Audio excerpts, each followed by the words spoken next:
Strong Toyota, leading the way every day. And strong Toyota, symbols of trust. The U.S. Government Accountability Office estimates that the number of compact migrants living in the U.S. and its territories is around 56,000 people. 58% of these migrants live in American Samoa, Hawaii, the Sinai, and Guam.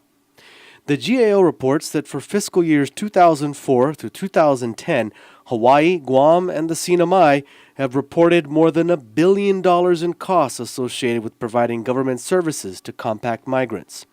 This includes services like education, health, and other social services that these governments must provide to migrants from the freely associated states.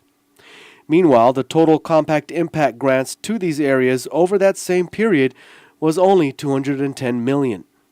However, the GAO reports that these cost estimates may be inaccurate as they lack adequate documentation and comprehensiveness.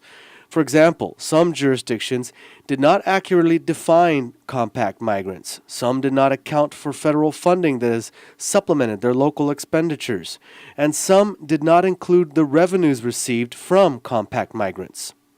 Governor's Deputy Press Secretary Philip Leon Guerrero. When you're bringing numbers to Congress, especially when you're saying that there's deficiency in funding for the offset of these impacts, you definitely want the information to be treated seriously and for them to believe your numbers.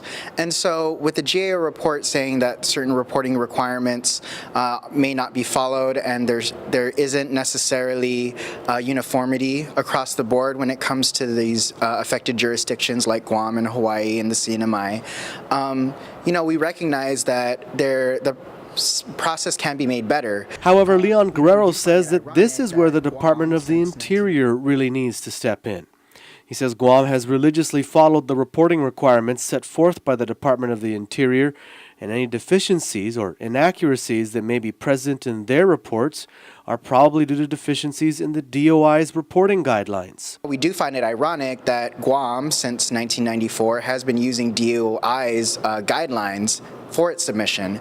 So not only are we the only jurisdiction that has submitted this report pretty much every year since 1994, but we've been submitting the report following the guidelines from DOI. Leon Guerrero points out that the GAO report itself calls upon the DOI to set uniform guidelines for reporting the impacts of compact migrants, and he says the administration generally agrees with this. However, Leon Guerrero says the bottom line is that they want the federal government to know that there is a deficiency in funding for the impacts of compact migrants. Ultimately, what we want to do is for Congress to first recognize that there's a deficiency and that many places like Guam and the Sinai and Hawaii have held the financial burden for the compacts of free association. And secondly, once everyone agrees that there is a deficiency in funding backed by numbers that the GAO can approve of, then we can move on to solutions. And whether that's an offset or a higher appropriation will remain to be seen. There's a lot of issues in Washington that have to iron out.